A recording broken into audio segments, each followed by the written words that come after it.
Yes, I did just put my mascara in intentional streaks for the thumbnail.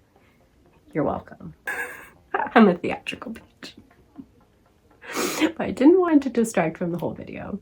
So let's just get into the emotional. Hello, happy Manga Monday. Yes, we are talking about 3 short series that emotionally devastated me. Titles that broke me, emotionally wrecked me, and overall just caused me permanent emotional damage. Not to be over dramatic or anything. Oh my gosh. So yeah, I am pretty open on this channel about how I'm a big crybaby. Everything makes me cry. However, these aren't just books that made me cry. In fact, crying is like, I wouldn't say like the major like feeling I felt was predominantly sadness. It's just emptiness. Like depression levels of like, just like curl up in a ball and never want to see the world again. We're gonna get real down with it. Yay! Let me know if you've read any of these titles and if they emotionally scarred and wrecked you for life as well. We can commiserate in our pain down in the comments. Yay! I am trying to keep laughing, otherwise I will feel too much. So I'll start off with a little summary, a little blip that you can just like, read off the very back of the book, maybe some of my own feelings and stuff that aren't spoilery. Then I'll give you the old spoiler, skip to here if you don't want to have the whole series ruined for you, major, components spoiled for you. That is what a spoiler warning is after all. And either you've already read it and you're fine with watching it, or you just don't really want to be emotionally wrecked. So maybe you just want me to like just give you all the details, which that's what I'm here for. So yeah, ready for this lighthearted chat? Okay, I gotta peel the band-aid off. I gotta get into it. Just get into it, Zoe. Okay, first up we have I Want to Eat Your Pancreas. Oh, it's beautiful cover. We got like a little like slice of life, maybe some romance vibes, coming of age story perhaps. Wrong. This is a story about 2 high schoolers who didn't really know each other at all until this boy learns about his classmate Sakura's biggest secret. She is dying from pancreatic disease, and he's like the only one outside of her family that knows this now. She's just kind of trying to keep up a very cheery facade with all of her classmates, act like everything's all normal with her friends. Understandable. Not sure I'd want all of the sympathetic pity looks and stuff. It depends how you feel, whether you want everyone to know or no one to know.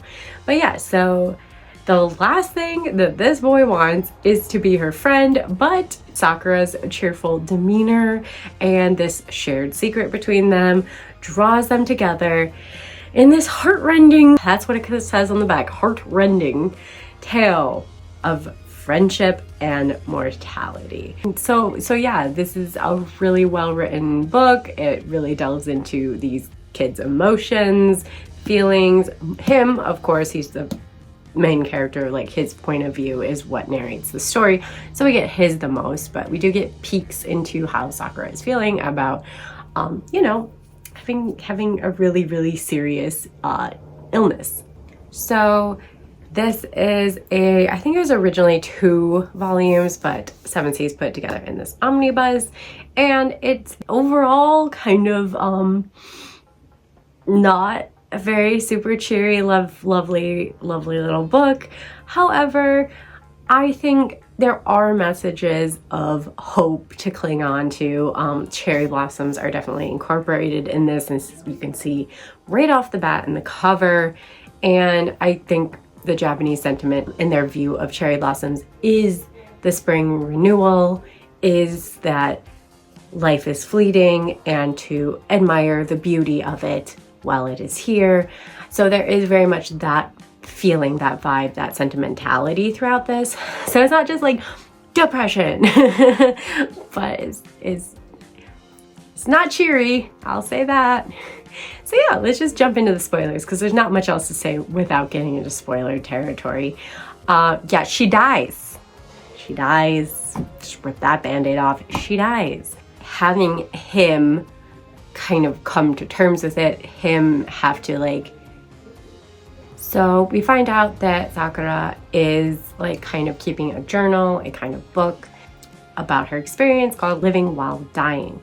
And ends up that she has told her mom that she wants to give this to the one person who knew about her illness. So when he visits to give his condolences and like tells her mom that he knew, she gives him this, and it is emotionally devastating. And the sentiments of it and just his overall feelings overflowing from it, and obviously like some unresolved feelings because they had a very deep bond. Would that have matured into an even deeper friendship over time, or into possibly a actual relationship? We don't know. We can't know. There is no knowing because she dies. Like, end of story. Very much reminds me of Anohana. Spoilers if you haven't seen that, but the whole premise is Menma dies when they're kids. So there can be no future with Menma because Menma has already died, even though her ghost appears in the present, which I love Anohana. Another one, if we did the top anime that wrecked me, oh, that one would be top on my list. Like, that one wrecked me so hard. I just literally like cannot stop crying during the ending scene of the hide and seek. Oh my god. But anywho's, similarly, there can be no future with Sakura, and it is very sad. I mean, it's very sad, but you know, like I was saying, hopeful with the whole cherry blossom. Sakura is what it's called in Japanese, so it's very on the nose, that like, you know, she lived a short beautiful life, and yeah, you know, the ones that are left have to carry on her memory, and that is true with sadly real people having passed before their allotted time, you know, whether tragic accidents or illnesses and stuff. So yeah, this will give you a lot of feelings if you've ever, you know, experienced something similar to that close to home. Yeah. But it's good, it's powerful, it's sad as hell, and I do definitely cry at the end. Moving on, we have the next short series, No Longer Human. So I have previously talked about another manga adaptation of No Longer Human on my channel when I read every Junji Ito manga that's been published in the United States as of last year, October. But this is not Junji Ito's adaptation. This is Usamaru Furuya's adaptation. I have not read them close enough to each other to really compare. My lasting feelings about this one is that I think this is the version that broke me more, you know? Like, Junji Ito's version didn't devastate me and emotionally destroy me like this version did, and it might have been because I'd already read this version, so I knew what to expect. But I think enough things are changed that feels very different to me. This No Longer Human kind of takes the approach that Parasite did when they made an anime of it, where they bring it into the modern era, they modernize it a bit, and this is what happens in No Longer Human, because the book is from the, like, I believe it's the 50s. The book No Longer Human, which was written by Osamu Dazai, which I haven't read yet. I also want to read that. Like, I honestly think I should read the novel and then both the manga adaptations that we have to compare them to. I don't know. Let me know if you'd be interested in that video. But anyway, the point is, this one just stuck with me more. It felt more devastating. Like, I felt a visceral emotional reaction at the end. No, I did not cry for this one. It didn't emotionally devastate me in the way that like I cried like in I Want to Eat Your Pancreas. This one more just like left me feeling with this like haunting emptiness, bleakness, this feeling of people just suck and now I'm depressed. So yeah, if you want that vibe, pick up No Longer Human. You actually can, because they republished it. Yay! I got the original 3 single volumes, but there is now been a reprint in like a one solid omnibus that you can buy of it. So yeah, I mean, I recommend it. I think it's really worth picking up. It's a weird and bleak but mesmerizing tale of this one young boy named Yozo Oba, who essentially just spirals out of control. His life spirals out of control, and this it also gives you a very in-depth, very personal autobiographical vibe as we follow. He starts off as a child who very much does not know how to like navigate, I guess, human emotions, and so he just plays the part of a clown. He's like the class clown. He just decides, if I can make people laugh, then that'll be good enough. Like, I don't need to like understand people's feelings. They don't need to understand mine. I can just be this funny guy and people will like me. He makes a lot of not great decisions, but it's said throughout like he's a good person. However, it's autobiographical in nature for a lot of it. So is he a good person? It's kind of up to you. But yeah, let's get into the spoilers. So the spoilers is he tries things like a suicide pact with a girl and ends up he lives and she does not, and he gets entangled with other women and just seems to drag them down to hell essentially. And he himself descends into his own man-made hell that he creates through the choices that he makes, and sometimes through bigger outside influences, but still he can rise above, but he just doesn't. I think the hardest thing to watch is him struggle in adolescence through volume 1, struggle in young adulthood in volume 2, then finally find somebody, and you think, okay, like not in the she's fixing him way, but in the like that vibe of you complete me, that like she makes me a better person, like brings out the best in me. Well, volume 3 just takes that and rips it all into tiny little pieces and spits on it and takes a big shit on it and says, no, he is a shit, everything is shit, life is shit, people are shit, deal with it. That's basically the vibes that this final volume gives you. Unfortunately, this poor girl that he has ended up marrying, that you know he loved passionately, she was the best thing ever, she gets raped by someone that he is close with. So her guard is down because he is his editor for the manga that he's working on. So she knows him personally. He comes over and Yozo is actually in the house. So it's not like she's all alone and lets a strange guy in. Like, no, like he's upstairs and she lets him in, gets him some water, and he attacks her and he R-words her. If you do not know what word I am saying here, just take a grape and remove the G. That's what happens to her. And it's terrible. And he sees it happening and he does nothing to stop it. He does blame himself in a lot of ways, but he also projects onto blaming her. Oh, she's so innocent, she didn't know better. It's not about knowing better. It's about this son of a fucking bitch who just R-worded your girl. Punch him, lash out at him, call the police. Well, she doesn't want that, but like insist. Say, girl, no, this was not your fault. he took advantage. He's bigger than you, he's stronger than you, he pinned you to the ground when you were not expecting it. I saw it, I can attest. This dude saw it, he can attest. Like, there's another dude that's there, which again, why doesn't he stop things? Men are scum. This is, I mean, women can be scummy in this one, but like men especially just, ooh. And I feel like in this version, it doesn't let him off the hook as much as in my feelings of the Junji Ito one, and possibly in the original as well.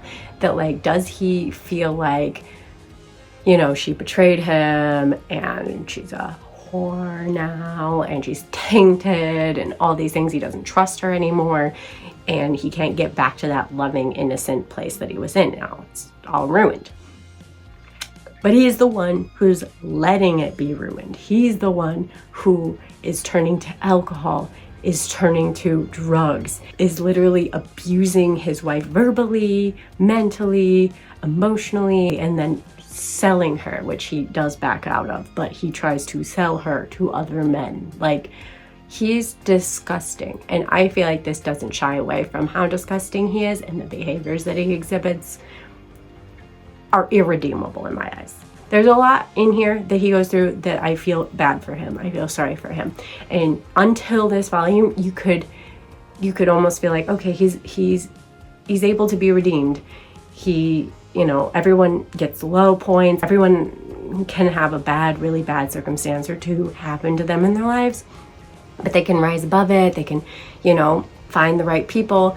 And even though he does get to that point, he lets something horrible and tragic just bring him right back down. And it's like, you are not a good person in the end. Like, a bad thing happened to you, but you were not the one that was R-worded. She was. You maybe felt emotionally and mentally R-worded, but she was emotionally, mentally, and physically. This girl's going through it and you can't even be there for her. You're all about you. And it's disgusting. This man is disgusting. And yeah, it just really dives into how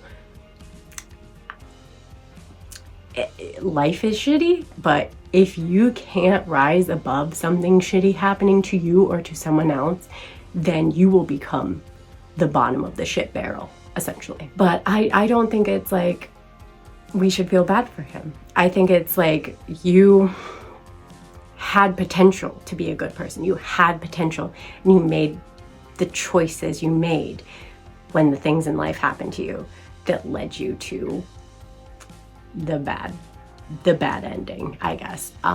You know, I'm sure there's other ways of seeing things, and I'm very much like team he is shit to women, so that also colors my prejudice against him. But yeah, this book does not shy away from all the trigger warnings, so definitely be prepared if you want to pick this one up. Be prepared if you do go into this series. I do think it's a very interesting look at humanity and really like just the depths of humanity, and this deeply personal, traumatic story brought to life. It is really well done. Even if you can't find Yozo likable, like, I don't find him likable. Maybe in the first volume he's a little bit likable, but he's still a compelling character. He's still well written, and you still want to know what happens to him. He does grab onto you, just like he grabs on and sucks the soul out of all these poor women. Oh my gosh. But like, no, he does have a mesmerizing quality about him.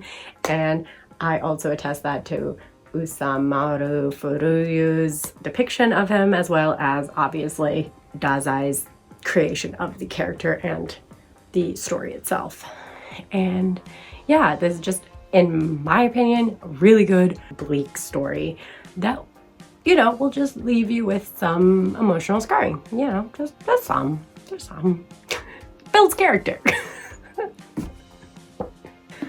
And last, and my most current read, and one I've been wanting to talk about on this channel for a while now, which is kind of probably why I decided to make this video, is The Horizon. So this is a manhwa, It is a very simplistic story in the fact that there is very little dialogue through a lot of it. It is very graphic, its depiction of certain things, but in a very like simple way, like as if a kid drew it, you know what I mean? Like, so I'm not saying like the story is simple or the art is simple, but it's very like overall gives you a simplistic quality about it, which I think is really well done, as it tells a very complex, nuanced, and just emotionally devastating story all wrapped up in one. I think the juxtaposition of those two things is really interesting to me. And yeah, so the back, I'm just going to read it straight off the back. The back says, "A world where everything has been lost, a boy and a girl alone together. All they can do is move forward, but against broken adults and devastating despair, how long will they be able to keep going?" So again, this is told from a childlike perspective of this boy. We follow him from the beginning. We don't know much about his backstory. It's never really given other than that. Where we start is that there's been some kind of attack, whether it's a bomb, whether it's a firing squad into a crowd of people, but whether it's a natural disaster. But the way the whole story as a whole goes on makes me think it's human-made disaster, if you know what I mean. Just the trajectory and the overall whole 3 volumes shows us. This is another series complete at 3 volumes, by the way.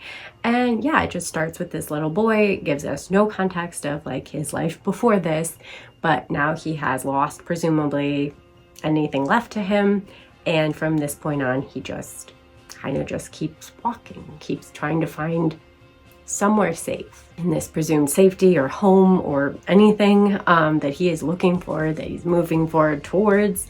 He meets this girl, and this girl, we don't know anything about her.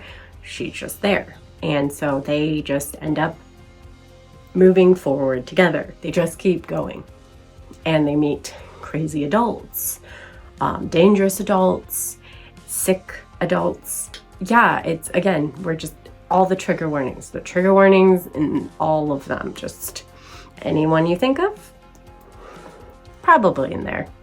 It's very sad, very twisted. You can see like people have been affected by whatever war/disease is affecting this area. It is not only this area, because we do meet other people who cannot speak the same language as the boy and the girl. So it's affecting more than just one type of people, but we don't know how far reaching this is. We don't know how far these kids get to, because most of the time they're just walking by foot, going somewhere. We don't know where. They don't seem to know where either. And in this just wandering this wasteland, both like devoid of people really and sanity, really, it's very bleak. It's just overall very bleak in tone. It's giving you hopeless. It's giving hopeless. No, but seriously, like, it's very, very bleak, but the boy and the girl have each other, and there is that which gives you someone to root for with these 2 kids. And again, the simplistic nature of storytelling and art, it really leans into this childlike look at war and devastation, and you can see their innocence and their naivety be tainted, but then still wanting to believe in adults or try but be on guard, especially the boy. And I just think that's really interesting. It's very sad, but it's very interesting look at all this through a kid's eyes. I think it's a really good read. I think it's worth picking up. Personally, if you want to be emotionally wrecked, it's a really good one. It's really good. It's really solid. But yeah, let's get into some spoilers now. So we got this lovely cheery cover of the 2nd volume. This is the volume that emotionally destroyed me, I would say. This one in the beginning of the 3rd one, I'd say.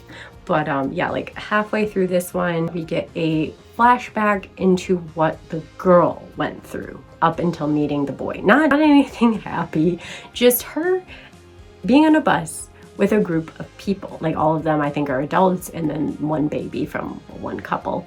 And they are escaping, they're trying to outrun something, they're moving, they're on the move, they're getting out of Dodge. Where are they going? We also don't know. Do they have an actual destination?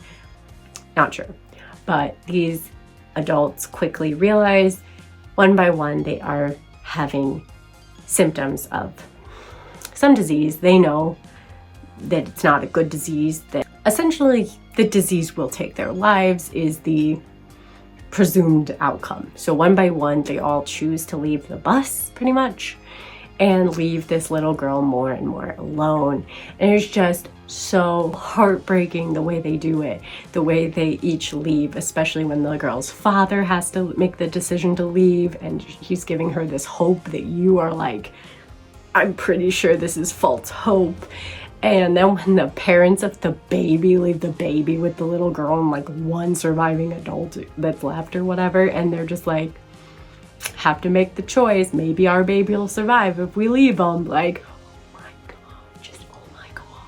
It's the way it's written so like matter-of-factly. And in this girl's eyes where it's just one person mysteriously like start coughing and start having symptoms and then they're gone, they leave. They leave the bus and one by one, and it's just so freaking devastating. Like it just left me feeling just like shell-shocked and empty, just like, oh, this poor thing. Like the beginning of The Horizon with the boy's perspective was traumatizing, but I think because this one goes on for longer, it just like really hits harder. Like, oh my God, I don't know, it just left me really sad. But like I don't remember if I cried, so I probably didn't cry. I might have teared up, but usually I remember when I'm like crying.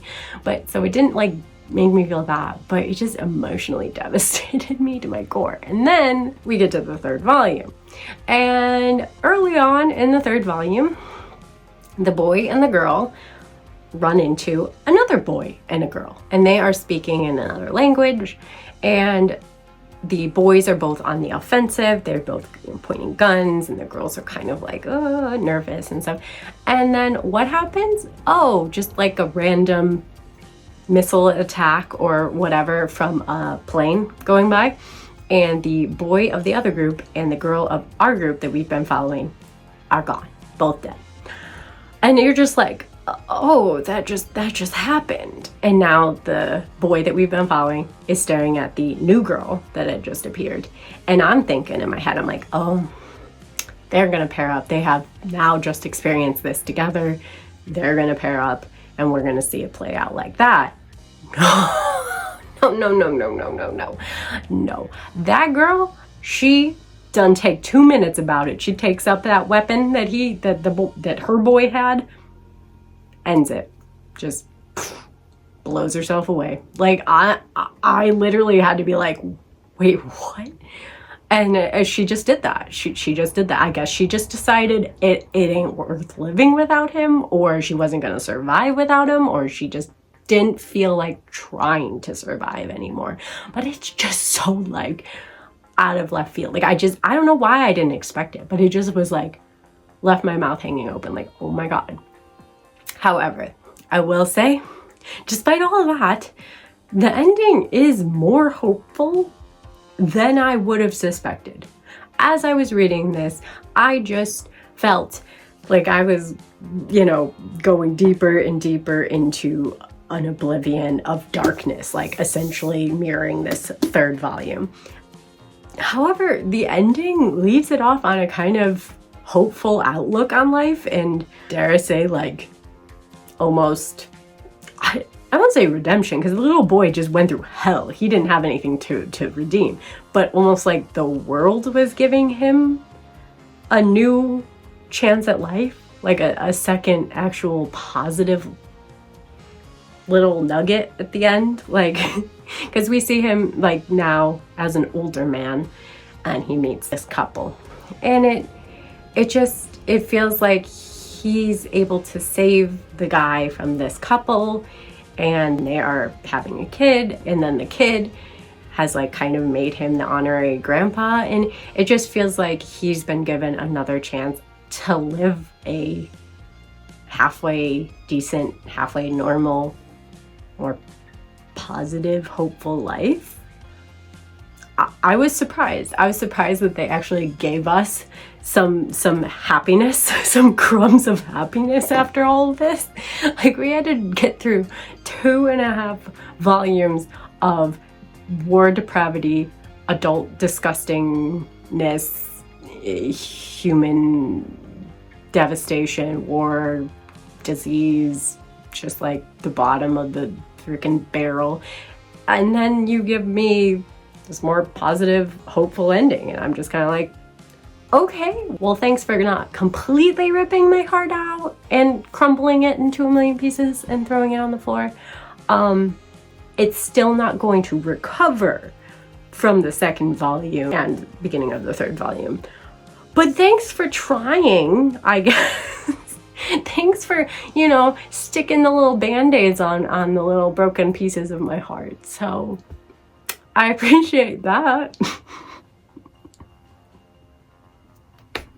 Oh yeah, that'll do it. Those are 3 short series that emotionally wrecked me, emotionally scarred me for life, presumably. They're not 3 series I am jumping at the bit to reread. Like I said, I'd like to reread No Longer Human and kind of compare maybe the 3 iterations like I proposed.